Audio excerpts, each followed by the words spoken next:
그럼 이 다음에는 실제로 토양 관리를 하는 데 있어 필요한 어, 자재에 대한 부분들이 이제 들어가겠는데요. 자재에 앞서 가지고 먼저 부산물 비료를 하는 것들에 대한 얘기를 한번 짚고 넘어가도록 하겠습니다. 보통 우리나라는 비료 모든 퇴비라든지 비료라 이런 모든 것들을 통칭해서 우리나라는 비료관리법이라고 하는 법 제도 하에서 비료의 생산, 관리, 유통을 모든 것들을 관리를 하고 있습니다. 그리고 이 비료관리법 상에 보통 비료와 부산물 비료 이렇게 나눠진다 하는 것을 알 수 있고요. 보통 우리가 보통 비료로 한다면 우리가 보통 관행농업에서 많이 사용하고 있는 질소질 비료, 인산질 비료, 가리질 비료, 뭐 규산질 비료 이런 것들이 대부분의 보통 비료에 포함 들어가겠습니다. 네, 부산물 비료에 대해서 말씀드리겠습니다. 부산물 비료는 보통 비료와 함께 비료관리법상의 보통 비료와 함께 그 부산물 비료와 보통 비료로 나눠진다고 볼 수 있습니다. 그럼 보통 비료는 우리가 보통 얘기하는 질소질 비료, 관행농업에서 많이 활용하고 있는 질소질 비료, 인산질 비료, 가리질 비료와 같은 비료가 되겠고요. 이 부산물 비료는 농업 생산 과정에서 발생하는 부산물을 활용해서 만드는 비료를 통칭해서 부르는 말이 되겠습니다. 그럼 우리가 말하는 부산물은 어떤 것들이 있을까요? 보통 우리는 축산 과정에서 발생하는 축분이 있을 수 있고요. 그리고 골분, 혈분 이런 종류들도 있을 수 있습니다. 그리고 벼의 생산 과정에서 발생하는 쌀겨, 그리고 기름을 짜는 과정에서 발생하는 깻묵, 그리고 요즘 배지를 이용해서 버섯 재배를 많이 하고 있는데요. 이 배지의 상당 부분을 차지하는 게 바로 톱밥이 되겠습니다. 그래서 버섯 재배 과정에서 발생하는 톱밥 이런 종류들을 활용해서 만드는 비료가 보통 우리가 부산물 비료라 부른다. 이렇게 아시면 되겠고요. 그러면 이 부산물 비료에는 부숙 유기질 비료, 유기질 비료, 미생물 비료 이렇게 크게 세 가지로 또 구성이 됩니다. 부숙 유기질 비료는 이 통상 부숙 과정을 거치고 어느 정도의 영양분을 가지고 있으면서 영양분 함량을 나타내주고 또 유기질 함량을 가지고 있는 비료를 우리는 부숙 유기질 비료라고 하고요. 이 부숙 유기질 비료의 대표적인 게 바로 퇴비가 되겠습니다. 그리고 유기질 비료라고 하는 것은 부숙 과정을 거치지 않는 비료 중에 영양분 함량과 유기물 함량을 일정량을 가지고 있는 나타내주는 비료가 유기질 비료가 되겠습니다. 그리고 이 유기질 비료의 대표적인 비료는 바로 혼합 유박을 들 수 있습니다. 그 외에 미생물 부숙 촉진 미생물제 같은 경우가 바로 미생물 비료에 해당될 수 있다고 볼 수 있는데요.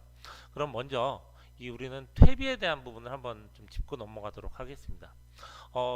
퇴비는 친환경 농업을 하는 농민들이 가장 많이 쓰는 재료 중에 하나가 퇴비인데요. 퇴비를 사용하는 이유 중에 하나가 바로 토양 내 유기물 함량을 높이기 위한 목적이 되겠습니다. 그러면 퇴비라고 하는 것들은 1년 내내 사용되지 않아요. 주로 우리가 많이 사용하는 시기는 보통 2월에서 한 5월 이 시기에 상당량의 퇴비들이 많이 사용되고 있습니다. 자, 그런데 우리가 보면은 퇴비를 뿌렸는지 안 뿌렸는지 우리는 쉽게 알 수가 있어요. 어떻게 알 수 있을까요? 그죠? 이른 봄철에 농촌 지역을 돌아다니다 보면 뭐 논 밭 쪽에서 굉장히 냄새가 많이 나죠. 바로 이렇게 우리가 보통 똥냄새라고 또 표현을 하는데 이 우리나라 퇴비의 거의 90% 이상은 축분을 원료로 하는 축분 퇴비가 되겠습니다. 그러다 보니까 축분 퇴비가 나는 냄새를 우리가 대부분 맡을 수 있는데 그럼 과연 이 축분 퇴비라고 해서 그 냄새가 나야 되는 것인가? 그거죠. 보통 우리가 그 퇴비화 과정을 거친다고 말씀드렸고요. 부숙 과정이라는 과정을 부숙 과정은 이 유기물이 미생물의 분해 활동에 의해서 잘게 조개지는 잘게 나눠지는 과정을 우리는 통상적으로 부숙 과정이라고 얘기를 하고 있고요. 이런 부숙 과정을 거치는 게 바로 퇴비가 되겠는데요. 이 부숙이 완전히 완료되면 보통 우리는 그걸 완숙 퇴비라고 합니다. 그러면 이 완숙 퇴비는 이 우리가 보통 봄철에 많이 맡는 그 냄새가 나면 안 돼요. 왜냐하면 부숙이 완전히 거친 부숙 과정을 완료된 퇴비 경우는 냄새가 나지 않습니다. 우리가 보통 흙냄새가라고 하는 그런 냄새가 나는 게 일반적 현상이에요. 그럼 우리가 봄철에 많이 맡는 이 냄새의 원인은 뭐냐면 바로 퇴비가 완전히 부숙되지 않았다. 부숙 과정에 있는 퇴비다 하는 걸 알 수 있는 거죠. 근데 그럼 왜 그렇게 많은 양의 냄새가 많이 날까? 그것도 생각해 볼 필요가 있는 게 뭐냐면 우리나라는 굉장히 다양한 많은 이 퇴비 공장들이 있고요. 그 퇴비 공장에서 퇴비를 생산을 하는데 퇴비란 게 1년 내내 고르게 이게 소비되는 게 아니거든요. 1년 중에 봄철에 집중돼서 소비가 되는 거죠. 1년에 소비되는 퇴비의 거의 한 8, 90% 이상은 봄철에 소비가 됩니다. 그러다 보니까 소비되기 전에 이 충분한 양의 부숙 퇴비를 구비하고 있어야 되는데 우리나라 퇴비 공장이 모든 공장들이 다 그렇게 뭐 경제적으로 여유가 있거나 이게 공간적으로 충분한 공간을 갖고 있거나 그러지 못하다 보니까 이 퇴비는 농가들이 사용을 해야 되고 이 부숙 퇴비를 완숙 퇴비를 만들어내는 부분은 시간이 걸리고 그러다 보니까 완전히 부숙되지 않은 퇴비들이 실제로 농가들에게 유통되고 있기 때문에 우리가 봄철에 그 냄새를 맡는다 이렇게 표현할 수 있습니다. 그러면 간단히 좀 정리해 보면 퇴비의 부숙도를 우리가 확인해 볼 수 쉽게 판결해 볼 수 있는 방법들이 있는데 첫 번째는 아까 방금 말씀드렸던 냄새로 확인할 수 있고요. 또 하나는 눈으로 색깔로 확인할 수 있습니다. 부숙이 완료된 완숙 퇴비의 경우는 어떤 재료가 되든지 간에 거의 대부분 색상이 검은빛에 가까운 그런 암갈색이라고도 표현하는데 진한 갈색 계통의 색깔을 띠는 게 통상적입니다. 그리고 완숙된 퇴비의 경우는 모든 분해 과정이 다 완료되고 남은 잔해물이기 때문에 이 부피는 상대적으로 큰데 부피에 비해서 무게는 매우 가볍다. 그래서 그런 부분들로 확인할 수 있고요. 또 쉽게 한번 좀 확인할 수 있는 방법은 햇볕이 따뜻한 날에 햇볕이 있는 따뜻한 공간에서 봉지에다가 퇴비를 넣어놓고 완전히 밀봉을 합니다. 밀봉하고 책상 같은 데 올려놓고 지켜보면 빛을 받기 때문에 시간이 지나고 나면 퇴비가 봉지가 부풀어 오를 수가 있어요. 그러면 부풀어 오르면 완숙된 퇴비라고 볼 수 있을까요? 그렇지 않죠. 부풀어 오른다는 것은 지금 현재 부숙이 진행되고 있는 과정이다. 요거를 나타내 주는 겁니다. 부숙이 진행된다는 얘기는 바로 부숙 과정에서 발생하는 열과 가스가 발생하는 거고요. 거기에 의해서 봉지가 부풀어지는 현상을 보여주는 것입니다. 그러면 이 퇴비를 사용하는 시기는 어떻게 해야 될까요? 굉장히 시기도 중요합니다. 보통 퇴비를 사용하게 되면 퇴비 사용 후에 퇴비를 땅에 넣은 후에 보통 통상 보름에서 길게는 뭐 한 달 정도까지는 작물을 심지 마라 그런 얘기들을 많이 들으셨을 거예요. 왜 그러냐면 퇴비가 미부숙된 퇴비 경우는 땅 안에 퇴비가 들어가서 거기서 계속해서 부숙 과정이 발생합니다. 그렇기 때문에 땅 속에 가스와 열이 존재하는데 그때 그 가스나 열이 완전히 빠져나가지 않은 상태에서 작물을 심을 경우에는 특히 어린 작물 같은 경우는 뿌리가 약하겠죠. 그럼 뿌리에 열과 가스가 가해져서 뿌리에 상처가 나거나 뿌리가 깊은 상처가 나서 작물 자체가 죽는 현상들을 많이 볼 수 있습니다. 주위에서 많은 농가분들이 퇴비 뿌리고 작물 심었는데 작물이 생육이 너무 안 좋다. 왜 그러느냐 그런 얘기들이 있어서 현장에 가서 확인해 보면 대부분 가스장에 의해서 퇴비의 부숙 과정에서 발생하는 가스장에 의해서 나타나는 문제라는 것들이 많이 나타나고 확인할 수 있습니다. 그렇기 때문에 퇴비를 사용하실 때는 반드시 충분히 퇴비가 토양 안에서 부숙 과정을 거치면서 발생하는, 그리고 특히 완숙 퇴비의 경우에도 퇴비가 들어가면 완숙된 퇴비 안에 있는 미생물들이 토양 안에 들어가서 활동을 하죠. 활동을 시작할 때 열과 가스가 발생을 합니다. 그렇기 때문에 완숙 퇴비의 경우에도 퇴비를 집어넣은 후에는 반드시 충분한 시간을 가지고 작물을 심으시는 게 안정된 이제 작물 재배를 위한 방법이다. 이렇게 말씀드릴 수 있습니다.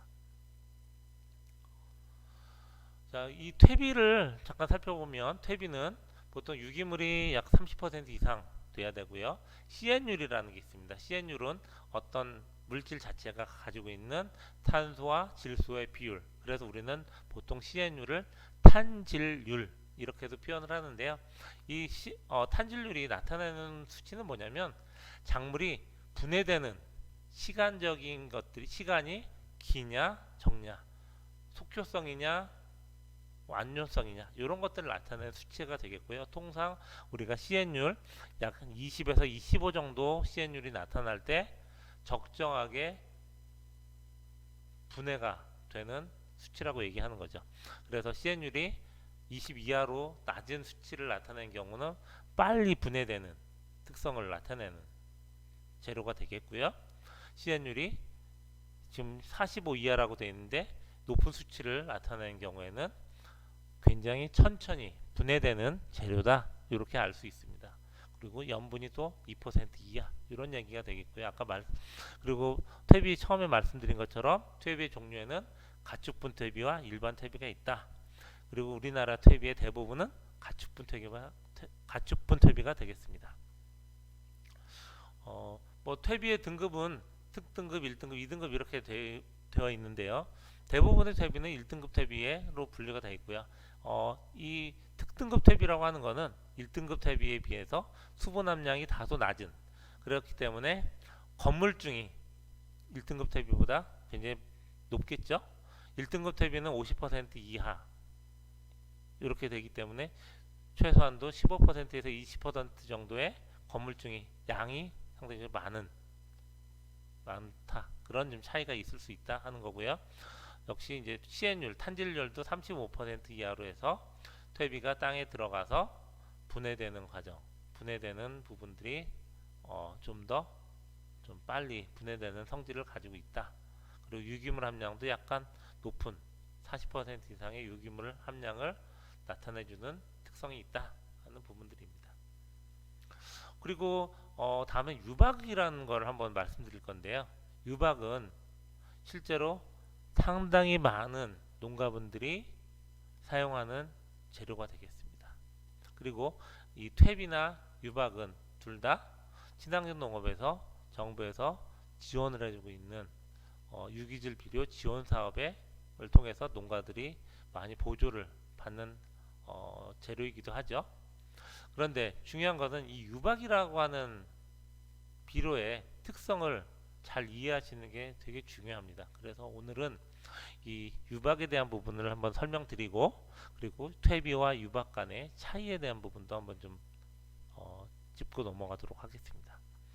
보통 우리가 유박이라고 하면 유박은 몇 가지 재료가 혼합된 거다. 그래서 우리가 통상 유박 깻묵이죠.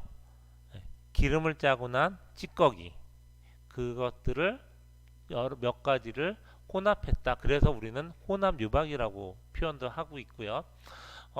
이거의 혼합 유박의 규격을 보면 NPK 주요 영양분이 통상 함량이 7% 이상, 그리고 유기물이 70% 이상을 나타내 줘야 된다. 근데 유기물이 70% 매우 높은 양의 유기물을 갖고 있죠. 그렇기 때문에 많은 농가분들이 한 가지 오해하는 유박에 대해서 오해하는 부분이 있습니다. 바로 유기물 함량이 높기 때문에 토양 내 유박을 많이 사용하면 토양의 유기물을 높여주는 데도 굉장히 좋은 재료가 될 것이다. 이렇게 생각하시는 분들이 많으세요. 하지만 오늘 이 수업을 통해서 한 번 더 유박에 대한 것들을 이 부분을 좀 정리해 드리도록 하도록 하겠습니다. 이 유박이라는 거에 성질은 대두박, 아주까리박, 채종유박, 유채 기름을 짜고 난 거를 우리는 보통 채종유박이라고 하고요. 피마자비 기름을 짜면 나오는 깻묵이 아주까리 유박, 그죠? 콩기름을 짜고 난 걸 대두박 이렇게 표현하는데 대부분의 우리나라에 거의 시판되는 대부분의 유박 제품은 대두박, 아주까리박, 채종박 이런 부분들이 뭐 두세 가지가 혼합된 거고요. 그 중에서도 특히 아주까리 유박, 피마자박을 주재로 사용하는 게 거의 대부분입니다. 그리고 여기에 미강을 일부 섞어서 약 한 7:3, 8:2 정도의 유박과 미강의 비율을 혼합해서 높은 열로 쪄서 잘게 이게 알갱이처럼 만들어낸 게 바로 우리가 농가에서 사용하는 유박이라는 제품이 되겠습니다. 자, 근데 중요한 거는 아까 방금 말씀드린 것처럼 유박이라는 재료가 갖고 있는 성질인데요. 유박은 영양분이 높은 비료입니다. 그리고 또 하나는 유박은 미생물이 포함되어 있지 않아요. 왜냐하면 아까 높은 열로 쪘다고 말씀드렸잖아요. 이 과정에서 미생물이 있더라도 미생물이 다 죽는, 미생물이 사멸하는 결과가 나오죠. 그렇기 때문에 유박은 이 퇴비하고 두 가지 차이에서 가장 큰 차이는 발효 과정을 거치지 않았다는 겁니다. 그리고 유박이라는 거는 영양분을 공급하는 비료의 성질이라고 하는 것들을 분명히 아셔야 돼요. 퇴비와 유박의 차이점은 바로 여기 있는 건데요. 퇴비는 발효 과정을 거쳤기 때문에 발효 과정, 특히 우리가 부숙 과정이라고 하는 과정을 거치고 최종 결과물로 나타나는 게 바로 부식질이라고 하는 건데요. 이 부식질이 바로 유기물을 만들어주는 성질이 되겠습니다. 그리고 퇴비는 발효 과정을 거치기 때문에 부식질이 풍부한 부식질을 가지고 있다. 그렇게 볼 수 있고요. 유박은 반대로 발효 과정을 거치지 않은 제품이기 때문에 부식질이 존재하지 않는다. 이렇게 간단하게 차이를 말씀드릴 수 있는데요.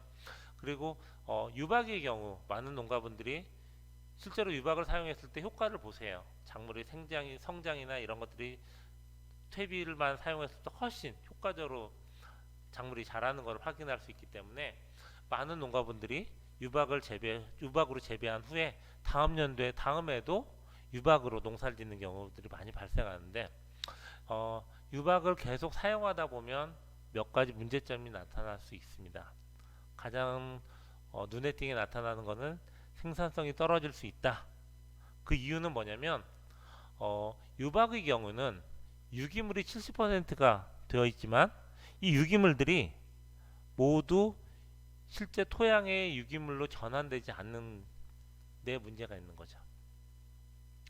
유박은 재료 자체가 깻묵과 쌀겨로 되어 있습니다. 그렇기 때문에 유박은 매우 탄질률이라고 하는 게 매우 낮습니다. 그 얘기는 뭐냐면 굉장히 빠르게 분해되는 특성을 갖고 있다.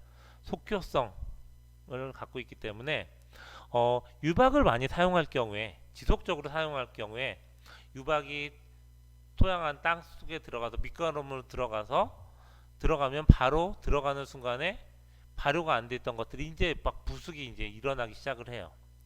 분해가 되기 때문에 분해가 되는 거죠. 유박이 빨리 속효성으로 분해돼서 보통 2개월에서 3개월 정도 되면 대부분의 유박은 분해 과정을 대부분 상당량의 분해가 되는 걸 확인할 수 있습니다. 그런데 이 과정에서 분해가 되는 과정에서 토양 내 산소가 많이 뺏기죠. 산소를 많이 뺏기다 보니까 토양이 약간 산성화되는 현상을 초래할 수 있고요.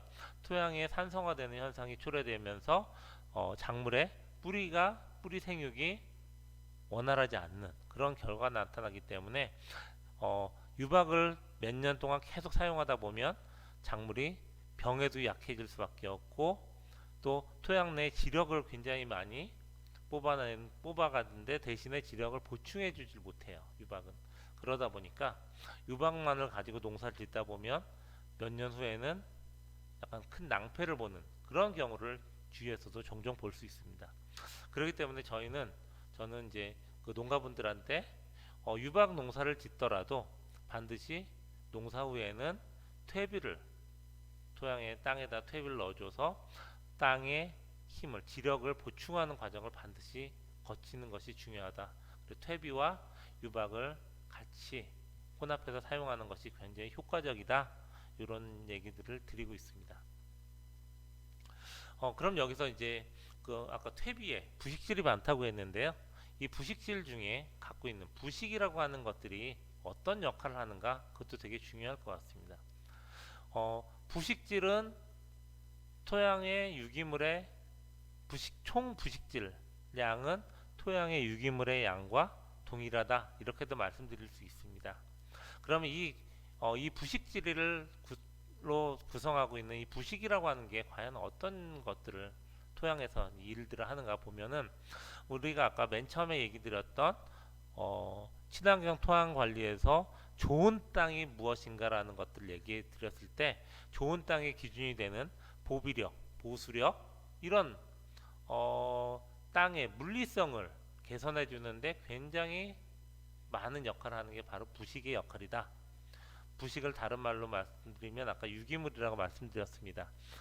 그래서 부식, 유기물의 기능이 바로 땅의 보비력과 보수력을 높여주는 효과가 있다. 그리고 입단 구조, 떼알 구조를 만들어주는 데도 상당히 효과적인 물질이다. 그리고 토양의 미생물 활동이 유기물이 많으면 토양 내 미생물이 많다고 분명히 말씀드렸습니다. 그래서 또 토양의 미생물의 활동을 높여주는 효과가 있고요. 또 하나는 이 토양 내에 인산이라든지 여러 가지 영양분들이 활용되지 못하는 토양 내에 고착화되어 있는 영양분들을 작물이 흡수할 수 있는 상태로 활성화시켜주는 효과도 있다. 이런 일들을 이제 부식 유기물들이 하는 역할이라고 볼 수 있습니다. 그렇기 때문에 토양의 유기물의 함량은 매우 중요한 이제 요인이 되겠습니다. 그러면 여기서 다음에는 우리가 토양에 유기물을 높이기 위해서 들어가는 여러 가지 재료들이 있는데요. 유기물을 높이는 재료들이 있는데 그 재료마다 이 재료가 들어갔을 때 다 똑같은 양의 유기물을 만들어주느냐 아니거든요. 재료에 따라서 그 차이들이 있는데 그 재료별로 어떤 차이들이 있는지 보고요. 거기에 따라서 어떤 재료를 쓰는 것이 토양 유기물을 높이는 데 효과적인가 그것도 한번 알아볼 필요가 있을 것 같습니다. 먼저 우리가 많이 사용하는 재료 중에 볏짚이 있죠. 네.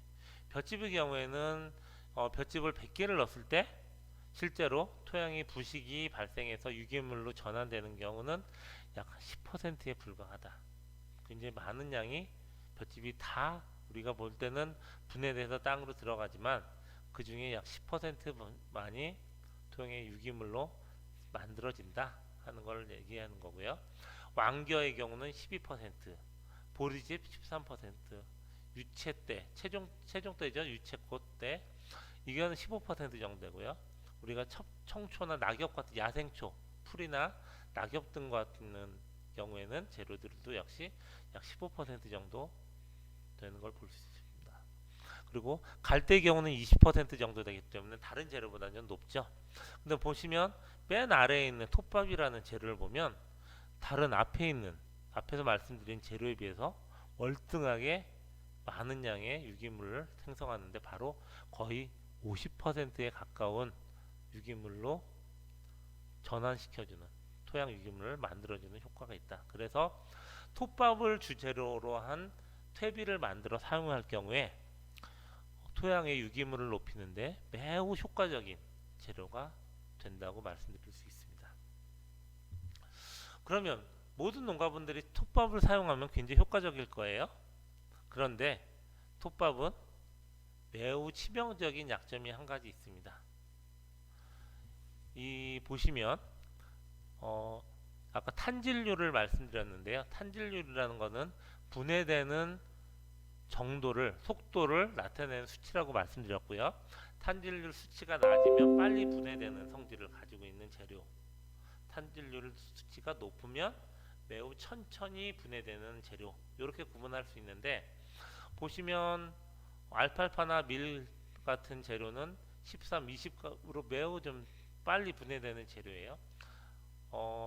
유박을 형성하는 깻묵이라든지 쌀겨와 같은 재료의 경우도 매우 분해력이 빠른, 탄질률이 낮은 10 전후의 탄질률 수치를 보여주는 재료가 되겠습니다. 볏짚의 경우는 85의 탄질률 수치를 나타내는데요.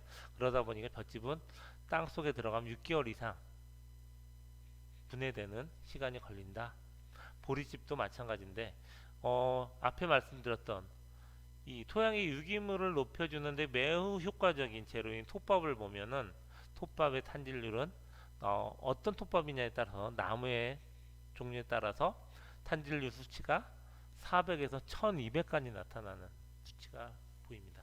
그렇기 때문에 우리가 생톱밥을 땅속에 넣고 놔두고 나중에 확인해 보면 생톱밥 자체가 분해되지 않고 그대로 그 모양을 가지고 있는 경우를 종종 볼 수 있습니다. 그 이유는 바로 톱밥의 대부분은 탄소로 구성되어 있다. 그렇기 때문에 탄질률이 매우 높기 때문에 매우 분해가 되지 않는 재료다 하는 거죠. 그렇기 때문에 이 중요한 거는, 그래 톱밥을 어떻게 퇴비화하느냐가 이제 중요한 관건이 되겠습니다. 자, 그래서 이런 앞에서 본 재료적 특성들을 활용해 가지고 우리는 토양의 유기물을 높일 수 있는 재료 자재인 퇴비를 만들어 사용할 수 있고요. 퇴비를 많은 친환경 농가들이 사용할 수 있는데요.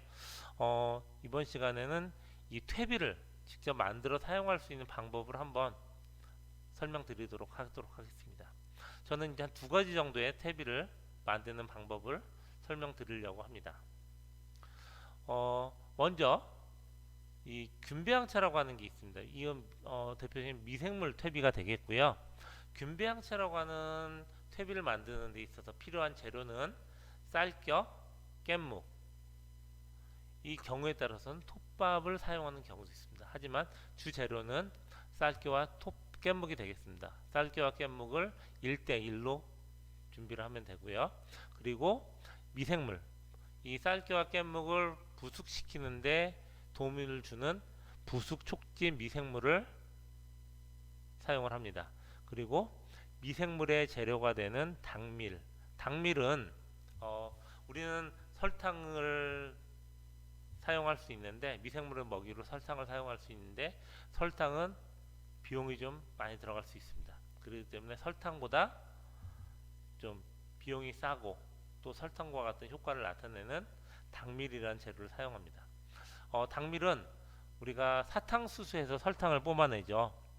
사탕수수에서 1차적으로 설탕을 뽑아내고 남은 찌꺼기를 다시 열을 가해서 분해시켜서 이제 이 사탕수수에 있던 나머지 당 성분을 추출하는 과정을 거치는데요.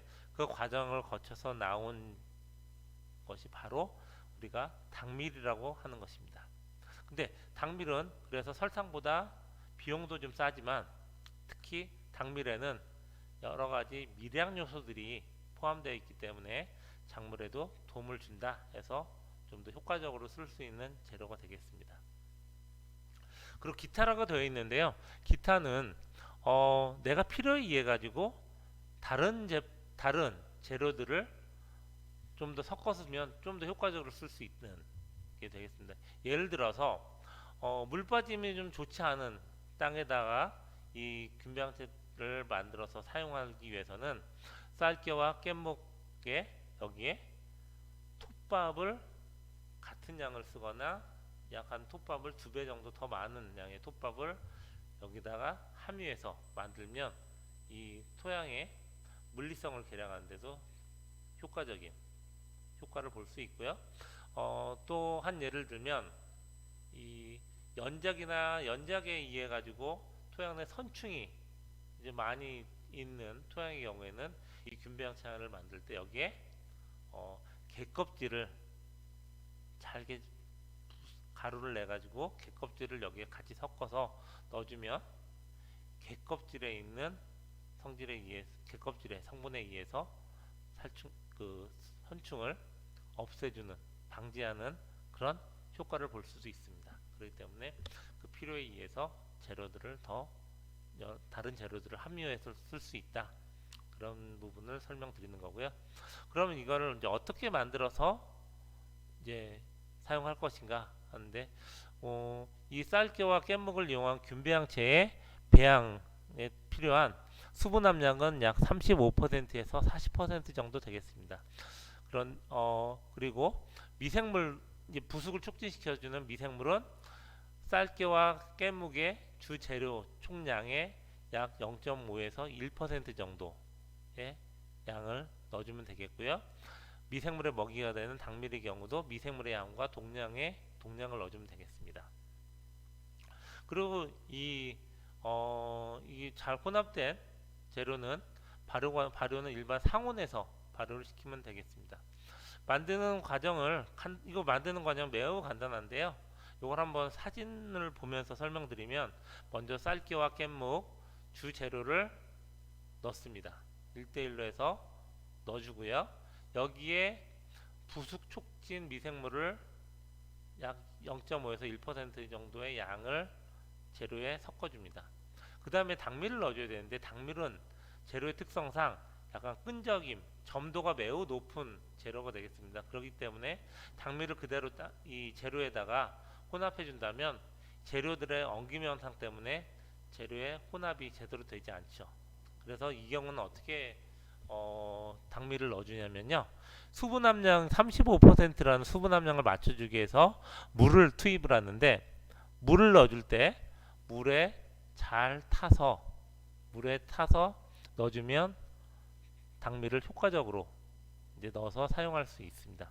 근데 여기서 이제 수분 함량이 35%라고 했기 때문에 이 물을 넣어줄 때 35% 양을 다 넣어줄 것이냐, 35% 양을 넣어주면 좀 과수분이 될 수 있습니다. 그 이유는 왜 그러냐면, 이 재료의 주 재료인 쌀겨와 깻묵 자체가 가지고 있는 수분 함량이 있습니다. 우리는 보통 이를 자연 수분 함량이라고 표현을 하는데, 이 자연 수분 함량이 우리는 통상적으로 약 재료 안에 약 10% 정도의 수분 함량이 들어있다. 10%에서 15% 정도의 수분 함량이 들어있다. 이런 전제하에 수분을 약 20% 정도의 수분 함량을 여기다 넣어주면 되겠습니다. 예를 들어서, 그러니까 우리가 10kg의 재료를 만든다면 수분 함량 20%를 넣어주기 때문에 2리터의 물을 넣어주면 되겠습니다. 그렇기 때문에 거기에 준해서 재료의 양에 비례해서 수분은 양을 넣어주면 적당하겠고요. 이 수분을 우리가 측정한다면 되게 좀 복잡하겠죠. 그래서 좀 간단하게 수분 함량이 35% 정도가 잘 만졌나 안 됐나, 어떤 상태가 수분 함량이 35%인가, 이것들을 좀 눈으로 간단하게 확인할 수 있는 방법이 있는데, 바로 이거는 손으로 만져보는 방법이 있습니다.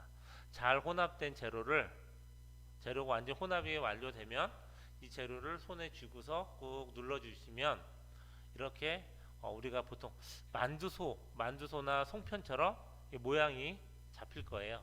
잡힌데 그 모양이 물기가 있지 않으면서 그렇게 모양이 잡힌 이 재료를 손으로 힘을 살짝 주면 두세 개의 덩어리로 쪼개지는 그런 부분 그 정도의 상태가 수분 함량이 약 35% 정도의 수분 함량을 보여준다. 이렇게 확인을 할 수 있습니다. 그래서 이 균배양체의 경우에는 주요 이제 영양 성분이 NPK가 3대 2대 1 정도의 NPK 성분을 좀 나타내 줄 수 있다. 그리고 유기물의 양은 약 35% 정도 되고 있고요. 특히 이제 영양 성분이 포함된 퇴비로서 일부의 영양 성분을 보유하고 있는 특성이 가지고 있습니다.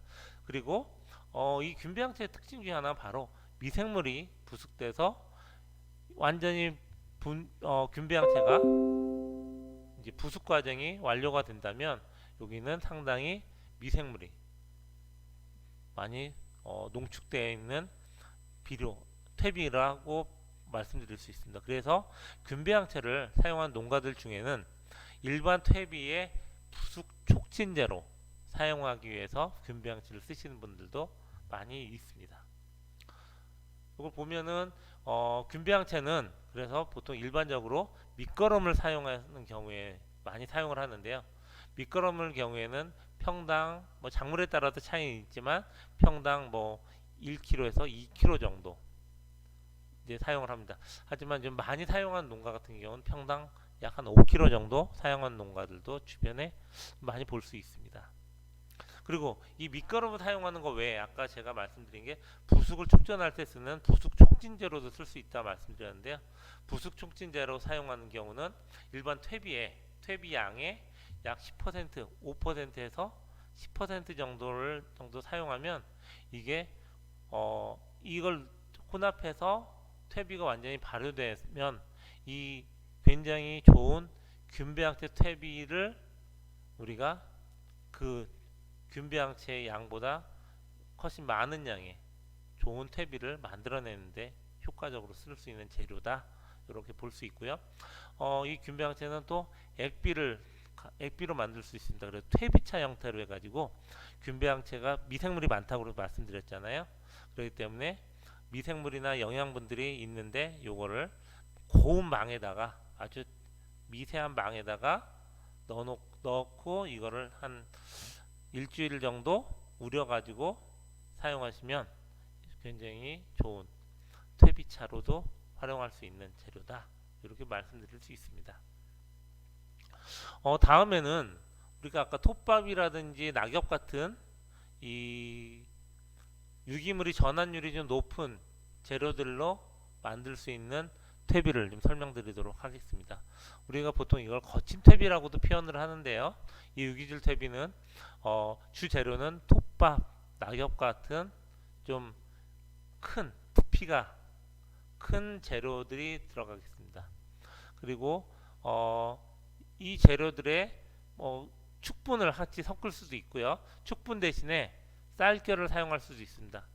개분이라든지 쌀겨를 사용하면 굉장히 또 훌륭한 인산이나 이런 양분을 좀 보충할 수 있는 재료의 퇴비가 되기 때문에 그렇게 사용하는 경우도 있습니다. 그리고 여기 역시 발효를 촉진시켜주기 위해서 발효 미생물을 사용을 하고요.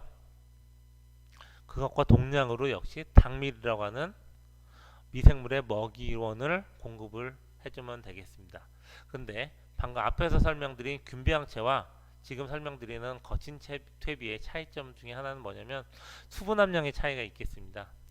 이 거친 퇴비의 경우에는 좀 수분 함량을 60% 이상으로 높여줘야지 발효가 발생할 수 있습니다. 그러면 앞에 설명드렸던 균배양체라고 하는 재료 퇴비의 수분 함량이 한 35에서 40% 정도로 낮은데요. 그 이유는 뭐냐면 이 재료가 되는 쌀겨의 경우는 주 재료가 쌀겨죠. 쌀겨에 수분이 너무 많이 과수분이 되면 부패가 더운 여름철 같은 경우는 부패가 발생할 수 있는 경우가 종종 생길 수 있습니다. 그렇기 때문에 그런 부패를 방지하기 위해서는 쌀겨가 발효가 될 수 있는 적정 수분 함량인 약 30에서 35% 정도 수분 함량을 맞춰주는 필요가 있다. 그런 걸 말씀드릴 수 있습니다. 그리고 이 재료들을 잘 혼합해 가지고 이 톱밥이나 낙엽 같은 볏짚과 같은 거친 유기물들을 이 축분이나 쌀겨들과 혼합한 후에 발효 미생물과 당밀을 넣고서 잘 비벼줍니다. 잘 섞어준 후에 이거는 발효되기까지 약 한 4개월에서 6개월 정도 시간이 걸리는데요. 그 과정을 통해서 부숙 과정이 완료가 된다면 이 재료가 매우 훌륭한 토양의 유기물을 높여주는 퇴비가 될 수 있습니다. 그런데 이건 그냥 이게 덤이라고 하는데 이걸 잘 혼합한 상태에서 그냥 놔두는 게 아니고 어느 정도 일정한 시간이 되면 이거를 퇴비를 뒤집어 준다고 표현을 합니다. 뒤집기 과정을 실시를 해줘야 되는데 뒤집기를 실시해주는 이유는 뭐냐면 퇴비의 더미가 안과 겉에 온도나 수분 차이가 다르기 때문에 속은 충분히 발효가 되고 있는데 겉에는 발효가 되지 않은 상태로 유지되는 경우가 있습니다. 그렇기 때문에 약 뭐 한 달이나 한 달 반 정도 주기로 안과 바깥을 바꿔준다. 이게 바로 우리가 보통 뒤집기 과정이다. 이런 표현을 해주는데 이렇게 한 두 번에서 세 번 정도 이상의 뒤집기 과정을 거쳐서 퇴비가 부숙이 완료가 되겠습니다. 근데 이제 경우에 따라 이렇게 뒤집기 과정이라는 게 번거롭잖아요. 그래서 이 번거로운 뒤집기 과정을 조금 더 용이하게 해주는 방법이 뭐냐면 퇴비를 잘 섞은 퇴비를 더미를 만든 상태에서 이 지름이 약간 큰 이 유공관을 퇴비 가운데에다가 꽂아줬습니다. 비스듬하게 꽂아 놓음으로써 이 공기가 유공관을 통해서 공기가 퇴비 안쪽까지 충분히 들어갈 수 있게 접할 수 있게 해줌으로써 우리가 뒤집어지지 않으면서 뒤집기 과정을 좀 줄여주는 그런 효과를 볼 수 있다. 하지만 실제 좀 더 효율적으로 하기 위해서는 뒤집어주는 과정을 하는 것이 훨씬 효율적으로 완숙 퇴비를 만드는 방법이다 말씀드릴 수 있겠습니다. 이 지금 말씀드린 이 유기질 퇴비의 경우에는 수분의 60% 이상으로 굉장히 수분이 촉촉하죠. 그렇기 때문에 온도가 높을수록 이 퇴비의 부숙이 빨리 이루어질 수 있습니다.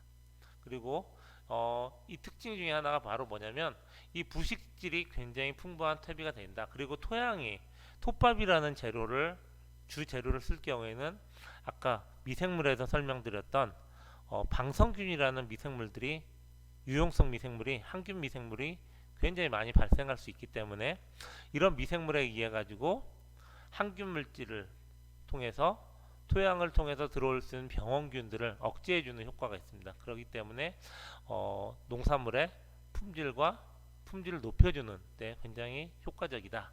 그리고 이런 부식질이 풍부하기 때문에 토양의 물리성을 높여주는 데서 굉장히 좋은 재료가 되겠다. 이렇게 말씀드릴 수 있습니다. 자, 이렇게 퇴비에 대해서 간단하게 설명을 드렸는데요. 이걸 전체적으로 한번 좀 정리를 해드리면 이 친환경 농업의 토양 관리라고 하는 것은 결국에 땅의 지력을 높여주는 게 제 1번이 되겠습니다. 그리고 땅의 지력을 높여준다는 것은 바로 땅을 살리는 가장 중요한 방법이 되겠고요. 그러기 위해서는 반드시 농가분들이 실천해 주셔야 되는 몇 가지 당부사항이 있습니다. 이걸 좀 정리해 드리도록 하겠습니다. 첫 번째는 이런 살아있는 흙을 만들기 위해서는 이게 뭐 1년, 2년 사이에 이게 만들어지지 않는 거예요. 1년 동안 농사 지면서 엄청난 퇴비양을 만들면 유기물이 많이 만들어져서 뭐 1, 2년 있으면 충분히 유기물이 높아진 토양을 만들어질 수 있겠다 생각하실 수 있지만 실제 유기물이 통상적으로 평당 5kg 이상의 유기물을 투입했을 때 1년 동안에 토양 유기물 함량이 늘어가는 함량은 약 0.3, 0.4 이 정도의 토양 유기물 함량이 늘어나는 정도예요. 그렇기 때문에 최소한도 여기는 지금 3년에서 5년 정도 얘기를 드리지만 실제로 친환경 농업을 한 10년 이상 꾸준히 땅을 관리해 주면서 친환경 농업을 유기농업을 유지해 주신 농가분들의 토양을 분석해 보면 많은 양의 토양들에서 토양 유기물 함량이 약 5% 이상의 토양 유기물을 나타내주는 좋은 땅이 된다는 걸 볼 수 있고요. 그런 땅이 만들어지면 한번 그 땅이 만들어지잖아요. 만들어지면 그 이후에는 이 땅 자체가 살아있는 땅이 만들어지기 때문에 다른 어떤 유기물이나 이런 것들을 많이 넣지 않더라도 이 땅 자체의 생태계에 의해서 작물이 재배가 잘 될 수 있는 좋은 땅으로 계속해서 유지될 수 있는 특성이 있다. 그렇기 때문에 이 유기농업에서의 토양 관리에서 중요한 거는 좀 지속적으로 그리고 체계적인 관리가 필요하다. 많은 노력이 들어가야 된다 하는 걸 말씀드릴 수 있습니다. 그리고 또 한 가지 반드시 이거는 지켜주셔야 될 게 뭐냐면 제초제라든지 화학농약과 같은 합성농약은 절대 사용하시면 안 된다.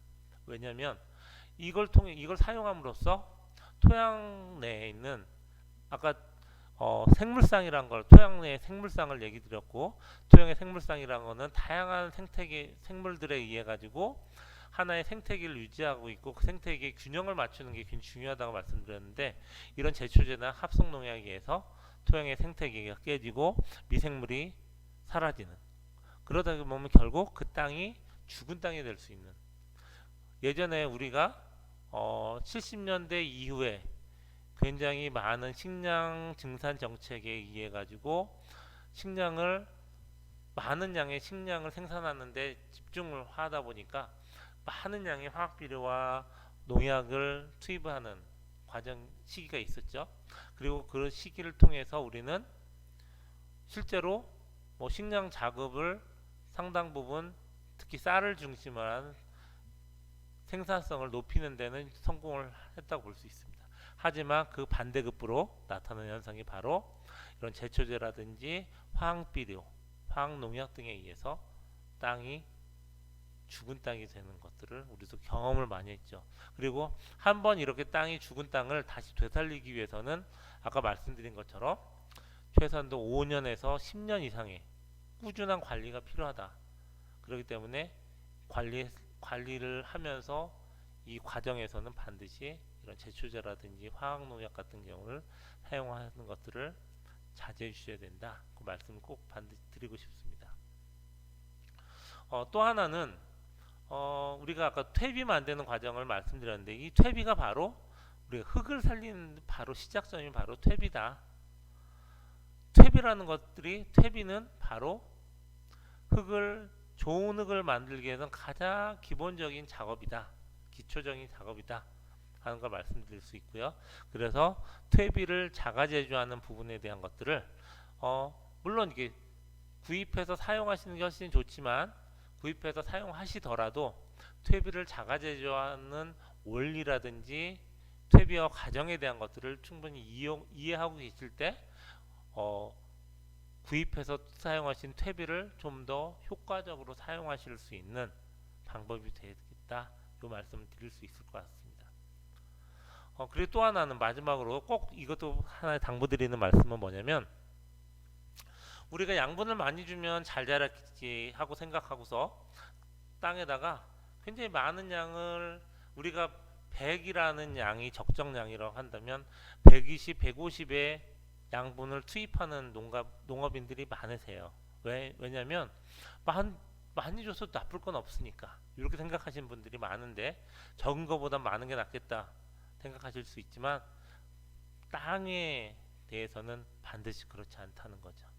땅에 너무 과다한 양분이 들어갈 경우에는 그 양분에 의해서 토양에 염류가 쌓이는 현상이 생긴다고 말씀드렸고 그거에 의해서 토양의 산성화를 초래할 수 있다고 말씀드렸어요. 그리고 그런 토양의 산성화를 통해서 작물이 생육도 원활하게 되지 않고 또 하나는 작물의 면역력도 떨어지기 때문에 그거의 결과에 의해서 외부에서 오는 병이라든지 해충에 취약한 작물을 만드는 그런 결과가 있기 때문에 이 과다한 시비, 적정한 시비야말로 작물 생산의 가장 중요한 요소다. 그렇기 때문에 아까 제가 말씀드린 것처럼 이제 친환경 농업, 특히 유기농 농업을 하는 농가라면 반드시 매년 본인의 농사 짓는 땅의 토양 분석을 반드시 하셔야 된다. 토양 분석은 2번 정도 하시는 게 그래도 좋습니다. 유기물을 넣기 전에 봄철에 한번 하시고요. 그 다음에 농사 유기물 들어가고 나서 가을에 농사가 다 끝난 후에 그리고 나서 토양 분석을 하셔서 이 어떤 내 땅의 토양이 어떻게 좀 뭐 물리성이나 화학적인 부분들이 영양 상태가 어떻게 변화되고 있는지 그런 것들을 항상 확인해 보실 필요가 있겠다 하는 말씀을 드리겠습니다. 다음으로는 이제 우리가 액비라고 하는 걸 한번 말씀드릴 건데요. 액비는 말 그대로 물비료죠. 액체 비료를 줄여놓은 게 액비가 되겠습니다. 액비는 우리가 보통 유기자재, 유기농업에 사용하는 자재들을 여러 가지 자재들이 있는 다양한 자재들이 있는데 크게 구분해 보면 땅에 들어가는 토양 자재가 있겠죠. 아까 퇴비와 같은 퇴비나 유박 같은 토양 자재가 있을 수 있습니다. 그리고 이 생육용 자재가 있어요. 작물을 키우는 데 필요한 영양분을 공급해주는 자재, 그죠? 이거의 자재가 바로 비료가 되겠죠. 네.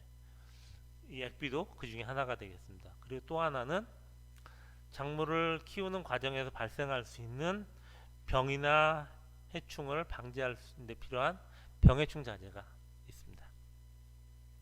그래서 이제 그런 자재들을 잘 활용하시면 좋겠고요. 오늘 마지막으로는 이 액비, 그래서 우리는 식물 생육에 반드시 중요한 재료 중에 하나인 액비를 한번 이제 설명드리는 시간 갖도록 하겠습니다. 액비에는 매우 다양한 종류의 액비가 있습니다. 액비는 말 그대로 뭐 하나 재료가 하나 두 가지 정도로 이렇게 정해져 있지가 않아요. 주변에서 구할 수 있는 재료들을 다 활용해서 액비를 만들 수 있다. 그렇게 얘기는 먼저 드릴 수 있습니다. 그래서 오늘 지금 시간에는 그런데 그 중에서도 좀 농가들이 많이 사용하는 재료, 그리고 좀 효과적으로 또 만들어 볼 수 있는 재료, 이런 정도로 해서 액비를 좀 한번 설명드리려고 합니다. 가장 먼저는 이제 퇴비차를 좀 설명드릴 거예요. 이 사진에서 보시는 게 바로 퇴비차인데요. 퇴비차는 사실 우리나라에서는 퇴비차는 말 그대로 퇴비를 우린 물이에요. 우리가 차를 마시잖아요. 이제 차를 우려가지고 우리가 이제 차 음료로 마시는 것처럼 퇴비를 우린 물을 땅에다 준다, 작물에다 준다. 이게 바로 이제 퇴비차의 원리가 되겠습니다. 실제로 우리나라에서는 퇴비차를 사용한 지가 그렇게 오래되지를 않다고 해요. 근데 특히 외국의 경우에는 퇴비차를 사용하는 나라들이 굉장히 많이 있는 걸로 알고 있습니다. 그리고 우리 농가들 중에서도 퇴비차를 사용해서 상당히 효과적으로 유기농업을 하는 농가들을 볼 수 있습니다. 퇴비차 만드는 걸 한번 설명드리면, 이 자체는 매우 이것도 간단하죠. 이게 미부숙 퇴비로는 안 되고요. 부숙이 완전히 완료된 퇴비를 물에다가 넣어놓는 거예요. 어떻게 하냐면 퇴비하고 물의 비율을 뭐 1대5에서 1대10 정도로, 뭐 좀 더 진하게 하려면 1대5, 일반적으로는 1대10 정도 비율로 해서 이제 고온 망에다가, 양파망 같은 데다가 퇴비를 넣어 놓습니다.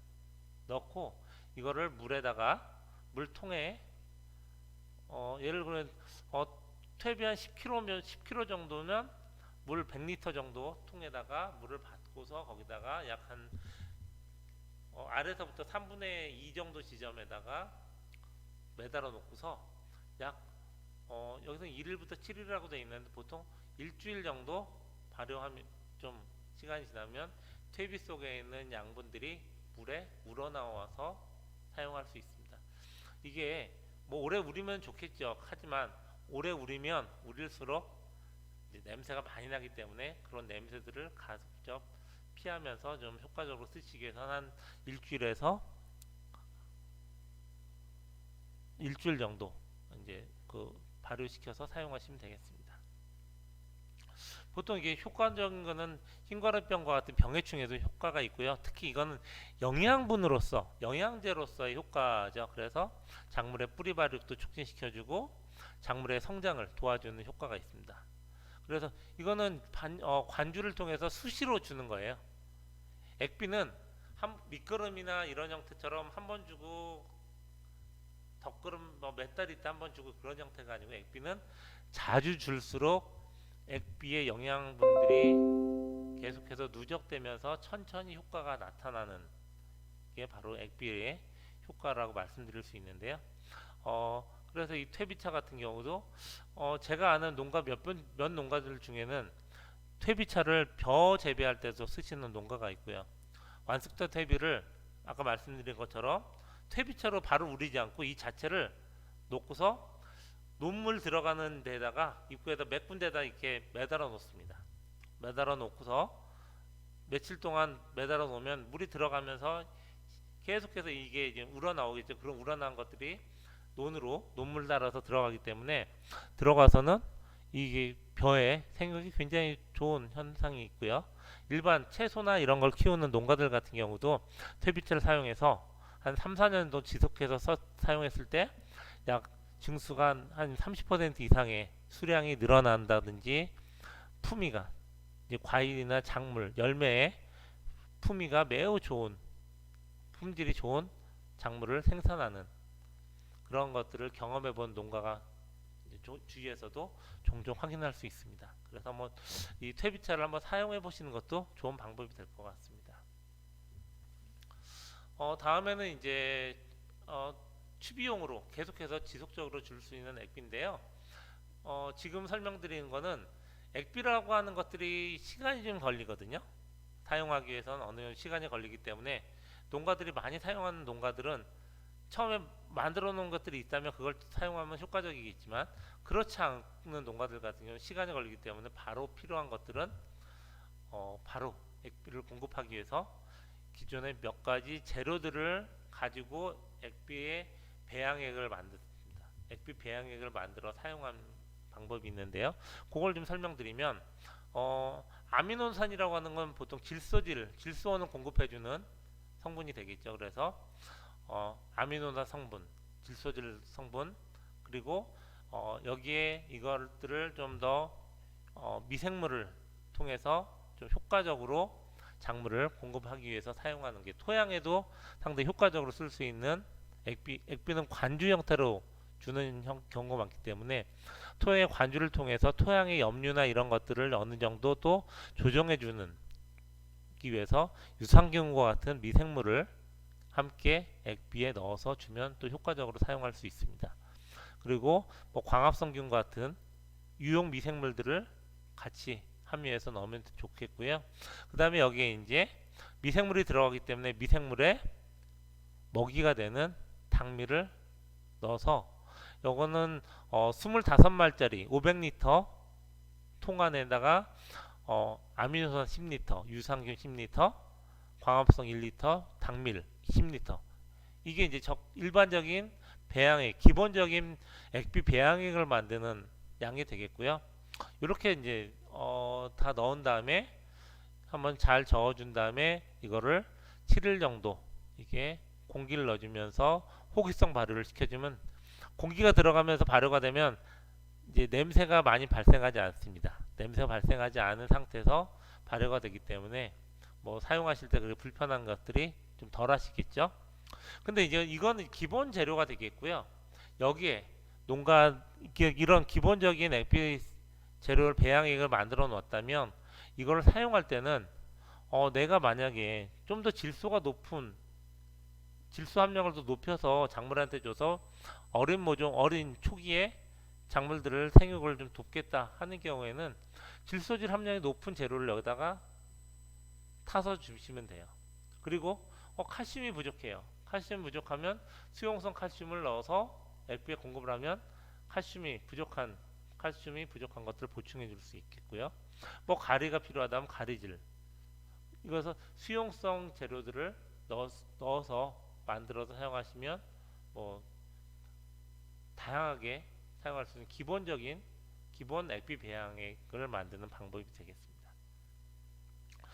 이걸 보시면 한 시간이 지나면서 이게 만들어 놓으면 시간 지나면서 한번 살펴보시면 처음에 이게 거품이 많이 발생하면서 색깔이 약간 진한 갈색으로 변하면서 이게 이제 당밀이도 들어가 있기 때문에 미생물이 발효되는 향을 맡으실 수 있어요. 그런 과정에 있어서 그 확인해 보시면서 발효를 해보신 것도 좋은 방법이 되겠고요. 만약에 공기가 중간에 이제 안 들어간 상태로서 시간이 지나다 보면 어느 정도 시간이 지나서 뚜껑을 열어봤을 때 하얀 막 같은 게 끼는 경우가 있습니다. 그리고 좀 약간의 악취가 발생할 수가 있는데 그거는 유산균이 이렇게 발효되면서 공기가 차단되면서 혐기 발효가 되기 때문에 혐기 발효에 의해서 혐기성균이 증식이 되고 거기에 의해서 악취가 나는, 그리고 그 혐기성 균들이 모여서 그 얇은 막들을 만들어내는 것이기 때문에 이걸 그렇게 됐다고 해서 그냥 이거는 못 쓴다고 버리실 게 아니고 요거를 얇은 막을 싹 다 걷어내시고 다시 저어서 공기를 좀 넣어주시면서 하면 그 냄새도 좀 빠지면서 다시 발효가 진행되는 것들을 볼 수 있고요. 그렇게 해서 사용하셔도 무방하다고 말씀드릴 수 있겠습니다. 다음에 이 미생물 밀도라는 거는 이게 시간이 지나면서 이제 액비가 배양되면서 시간이 지나면서 미생물 다양한 이게 균주들이 이 액비 속의 균들이 발생하는 밀도들이 변화를 나타내는 수치인데요. 뭐 수치에 따라서 미생물 종류별로 해서 좀 차이가 발생할 수 있고 시간이 지나면서 미생물의 밀도가 다소 높아지는 것들을 확인하실 수 있습니다. 네.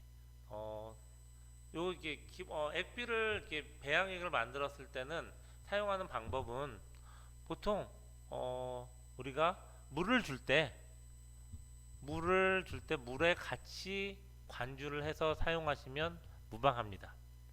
액비를 공급하는 방식은 두 가지 방식으로 할 수가 있는데요. 하나는 옆면 시비 방법이 있고요. 하나는 뿌리에 직접 주는 관주 방식이 있겠습니다. 그래서 그러면 옆면 시비하고 관주하고 어떤 게 더 효과적일까 보면은 뿌리에 주는 관주 방식이 액비 공급에는 상당히 효과적이다. 그 이유는 어차피 액비나 영양이라고 하는 거는 작물이 뿌리를 통해서 물을 흡수하면서 물과 양분을 함께 흡수하는 것이기 때문에 뿌리로 주는 것이 훨씬 작물이 흡수하는 데 효과적이다 하는 걸 말씀드리는 거고요. 보통 관주하는 방식의 양은, 이건 액비는 딱 정해져 있진 않아요. 농가별로 어떤 농가는 매일같이 주는 농가도 있고요. 작물 뭐 물을 많이 필요로 하거나 열매들이 바로바로 달려서 한참 수확하는 시기에는 뭐 2, 3일에 한 번씩 주는 농가들도 있습니다. 그리고 그렇지 않은 농가들은 통상 뭐 보름에 한 번 정도, 열흘에서 보름 정도에 한 번 정도 주는 경우도 있고, 주는 양은 한 번 줄 때 약 200평에 약 10리터에서 15리터 정도, 통상 한 15리터 정도 주는 것이 보통 통상적으로 농가분들이 많이 주는 방식이고요. 하지만 액비는 농가분들이 작물의 특성에 따라서도 주는 시기나 양이 다르기 때문에 그거는 작물을 재배하시면서 거기에 맞게 적정해 주시는 게 효과적이라고 생각됩니다. 그리고 이제 잎에 뿌리는 경우는 일반적인 방법보다는 이런 양분이 부족한 현상들이 눈에 바로 보일 정도로, 눈에 띌 정도로 나타나는 경우에는 약간 응급처치 형태로 해서 양분을 공급해 주기 위해서 잎에 직접 뿌려주는 방식, 옆면 시비를 했을 때 좀 더 뿌리를 주는 것보다는 직접적으로 작물의 부족한 것들을 좀 채워줄 수 있다. 그래서 좀 효과적으로 좀 이 뿌리는 방식은 그 상태에 따라서도 선택해서 뿌리시면 될 것 같습니다. 이 액비라고 하는 거는 지금 보시면 효과라고 하는 부분들은 결국은 양분을 공급하는 거죠. 양분과 그 다음에 액비 속에 들어가는 유산균 있잖아요. 유산균 같은 미생물을 통해서 유산균이 유기산을 만들어내고, 이런 유기산에 의해 가지고 토양 속에 있는 남아있는 양분들을, 토양의 양분을 물과 함께 녹여주는 거죠. 그래서 물에 녹여서 그것들이 작물이 흡수를 쉽게 할 수 있는 상태로 만들어주는 그런 효과가 바로 액비의 효과라고도 볼 수 있습니다. 그렇게 액비라고 하는 것들은 단순히 작물의 생육뿐 아니고 액비와 함께 첨가하는 미생물의 효과를 통해서 토양의 염류를 개선해주는 그런 효과도 있다는 거죠. 그렇기 때문에 친환경 토양 관리의 액비 부분을 좀 함께 얘기 드리는 거는, 이런 액비를 들어가는 원료 중에 미생물이 함께 첨가됐을 때 이런 토양 관리 효과도 함께 볼 수 있다. 그걸 설명드리기 위해서입니다. 이번에 설명드리는 거는 직접 이제 생선 액비를 직접 만들어 쓰실 수 있고요. 실제로 초창기에 유기농업을 하셨던 농가분들은 직접 액비를 많이 만들어서 사용하셨죠. 제품이 이렇게 다양하지 않았을 테니까.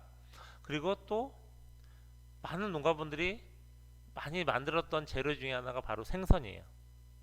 그리고 지금도 이 생선 액비를 만들어 쓰시는 농가들이 아직까지 많이 있으세요. 그래서 이걸 한번 만드는 방법에 대한 걸 간단히 설명드리겠는데요. 우선 생선 부산물이 필요합니다. 생선을 뭐 한 마리 그대로 해서 들어가기엔 비용이 많이 들겠죠. 그렇기 때문에 생선을 시장이나 이런 데서 생선을 다듬고 팔고 남은 찌꺼기들, 부산물, 생선 머리, 대가리, 뭐 내장 이런 것들, 버려지는 것들을, 껍데기 이런 것들을 다 모아 놓으면, 이걸 얻을 수 있으면 그걸 가지고 얻어 와서 이걸 모았다가 이거를 가지고 액비를 만드실 수 있어요. 액비 만드는 거는 예를 들어서 큰 액비통을 준비하시고요. 여기에 생선 부산물을 깝니다. 먼저 생선 부산물을 깔고 여기에 미생물, 이것도 왜냐하면 액비를 생선 부산물을 분해시켜야 되잖아요. 발효를 시켜야 되기 때문에 여기에 부숙 미생물제를 여기다가 넣는 거죠. 그래서 주로 많이 사용하는 거는 유산균 종류를 또 많이 사용을 합니다. 그래서 유산균을 넣어주고요. 그 다음에 유산균의 먹이가 되는 당미를 넣어줍니다. 그리고 나서 다시 생선을 또 깔아주고요. 그 위에 다시 미생물과 설탕, 당미를 또 넣어주고요. 그 위에 다시 생선, 미생물, 당밀, 이런 식으로 차근차근 켜켜이 잘 쌓으신 다음에, 대신에 여기는 물은 넣지 않습니다. 물을 넣지 않고 액비통이 한 80% 정도 딱 이 재료들을 채운 다음에 이거를 꼭 밀봉을 해 놓습니다. 이 사진에 보시는 것처럼 고무줄 비닐로 덮은 다음에, 고무줄로 한 다음에 비닐을 뚜껑을 딱 덮어 놓습니다. 그런데 그렇게 하고 여기는 6개월 정도 되는데 생선의 종류, 그 다음에 기온, 온도나 이런 거에 따라서 발효되는 차이는 좀 차이가 나기 때문에 빨리 발효될 때는 한 6개월, 길게는 10개월에서 1년 정도 발효되는 시간이 필요합니다. 약간의 긴 시간이 필요하죠.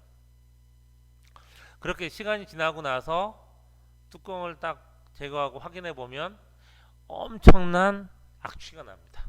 왜냐하면 이 유산균에 의한 혐기성 발효가 발생하기 때문에, 공기가 차단된 상태에서 혐기 발효가 일어나기 때문에 혐기 발효에 의해서 혐기성 균들이 이런 가스나 이런 것들을 많이 발생시킵니다. 그래서 굉장히 심한 악취가 발생합니다.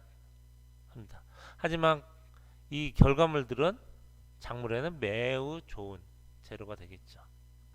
그리고 이 사진에서 잘 보실지 모르겠는데 밑에 수도 꼭지 같은 게 보이실 거예요. 밸브가.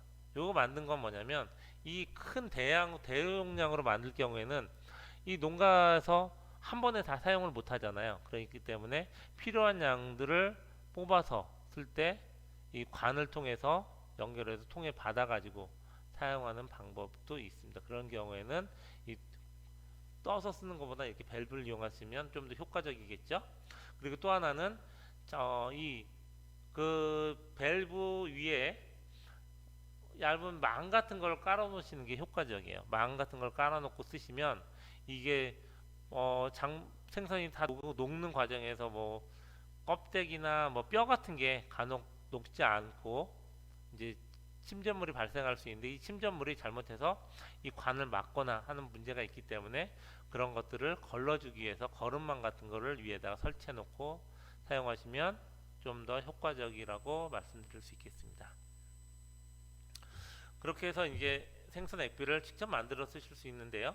그렇게 만들어 쓰시면 이게 이제 보통 질소가 약 2.3%인 0.6, 그 다음에 가리가 1.5, 뭐 칼슘 0.7, 이 정도의 양분들이 이제 생선 작물에 공급이 될 수 있는데, 이렇게 아주 많은 높은 양은 아니지만 이게 꾸준히 액비를 만들어서 꾸준히 사용하신다면 이 효과가 나타날 수 있기 때문에 굉장히 좋은 효과가 나타날 수 있는 재료다 하는 거고요. 특히 이 생선 액비 같은 경우는 직접 만들어 쓰시는 생선 액비 같은 경우는 한 번에 다 하는 게 아니고 오래 둘수록 좋은 효과가 나타낼 수 있다. 그래서 오래 묵을수록 좋은 액비가 된다는 것들 농가분들이 많이 얘기하세요. 그리고 액비를 이 액비를 만들어 놓고 그 사용하시고 다시 거기에다가 첨가해서 액비를 계속해서 만들어서 사용하시는 농가분들도 많이 계시죠. 그래서 액비를 보관할 때는 반드시 액비 만든 통에다가 액비를 처음 만든 날짜를 써주시는 게 필요하고요. 그 다음에 액비의 재료가 되는 것들이 어떤 재료가 돼서 만들었는지, 그런 것들을 반드시 액비통에 기록해 놓으실 필요가 있습니다. 자, 그럼 이건 이제 생선 액비 만든 걸 가지고 어떤 효과가 있는지를 직접 작물 재배 실험을 통해서 한번 확인한 결과인데요. 진하게 줄수록 효과는 좋습니다. 하지만 너무 진하게 주는 것도 좋지만, 진하게 준다는 것은 많은 양이 들어가기 때문에 또 경제적인 부분도 생각 안 할 수가 없습니다. 특히 제품화된 것들을 구입해서 배양액을 만들어 쓰실 경우는 액비를 만드는, 배양액을 만드는 데 들어가는 비용도 만만치 않죠. 그렇기 때문에 이 액비를 사용하실 때는 액비를 좀 높은 배율로 해서 희석을 해서 사용하시고, 대신에 자주 사용하시는 게 좀 더 효과적이다 하는 거고요. 실험을 해본 결과는 약 250배에서 300배 정도 이제 희석해서 사용할 때 좀 액비 효과도 좀 기대하면서 좀 경제적으로도 좀 농가의 부담을 덜 수 있는 정도의 사용 비율이 아닐까, 그런 생각이 좀 들어서 말씀드리겠습니다. 요 앞에 액비는 주로 이렇게 질소를 공급한, 질소질 성분을 공급해주는 액비를 말씀드렸다면, 칼슘이라든지 다른 이제 영양분들을 액비를 통해서 공급할 수가 있는데요. 몇 가지 좀 설명드리도록 하겠습니다. 먼저 칼슘 액비를 만드는, 유기농업에 들어가는 필요한 칼슘 액비 만드는 방법인데요.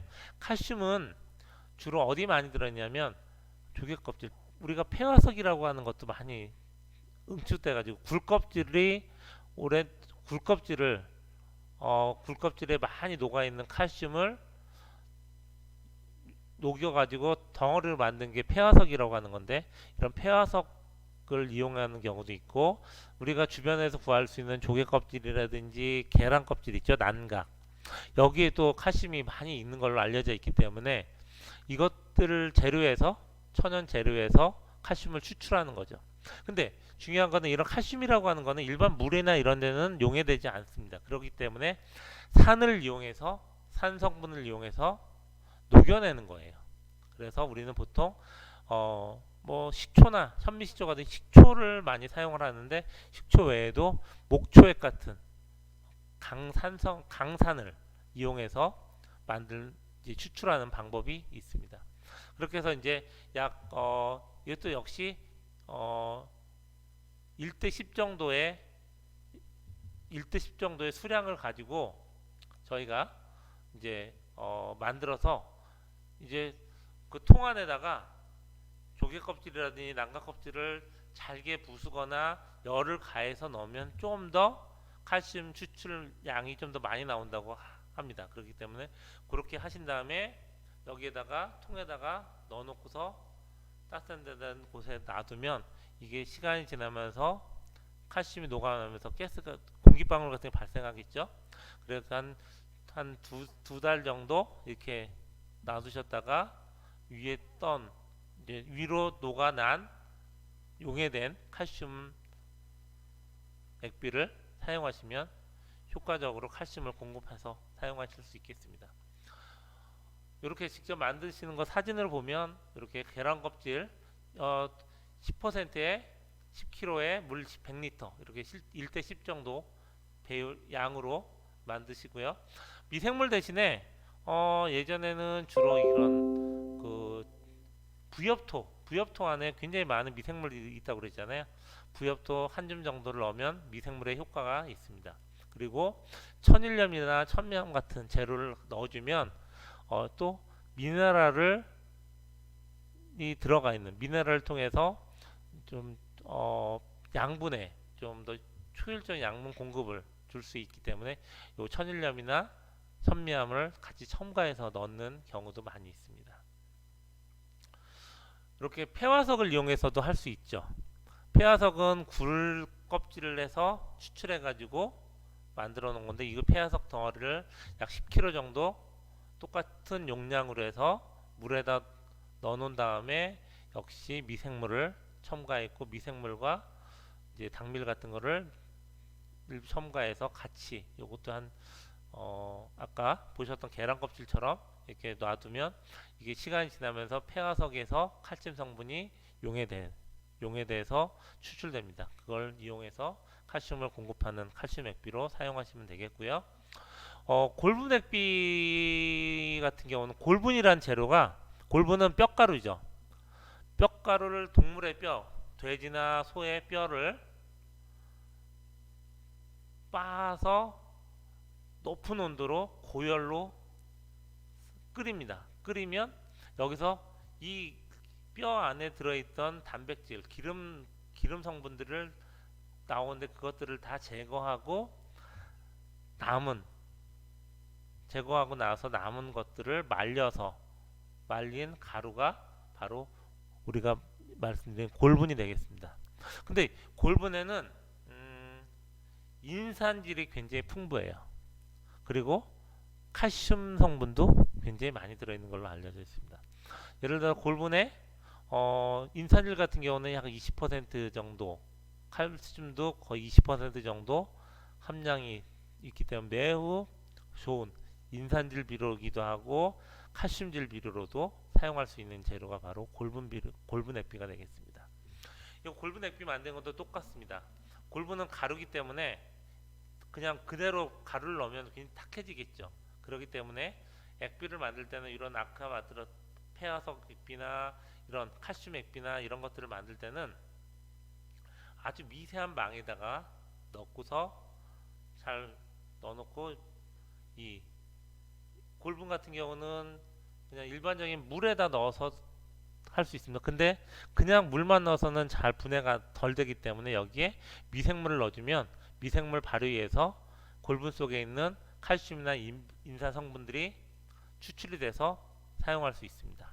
그렇게 해서 한 2개월에서 3개월 정도, 한 100일 정도 추출하면 굉장히 좋은 골분 액비를 만들어 사용하실 수 있겠습니다. 그 다음에는 이제 야생초 액비, 보통 우리가 청초 액비라고도 얘기하는데요. 들에 있는 다양한 풀들을 가지고서 만드는 방법이죠. 이거는 잘 풀들을 꺾어 와서 이거를 뭐 예를 들면 제초하거나 이런 한 야생초를 약 한 이게 액비통의 3분의 2 정도를 꽉 채운 다음에 여기에다가 잘 눌러준 다음에 여기에 물을 담습니다. 물을 약 한 3분의 2 정도 청초 풀이 자작자에 담길 정도까지 물을 부어 놓은 상태로 붓고 여기에 뭐 미생물을 넣어서 첨가해가지고 역시 야생초에 야생초가 가지고 있는 양분을 뽑아내서 액비로 만드는 방법입니다. 이것 또한 빠르면 3개월, 4, 5개월 정도 이제 발효시킨 후에 사용하면 굉장히 좋은 영양제로서 공급할 수 있습니다. 이렇게 시간이 지나면서 이게 색깔이 변하고 있죠.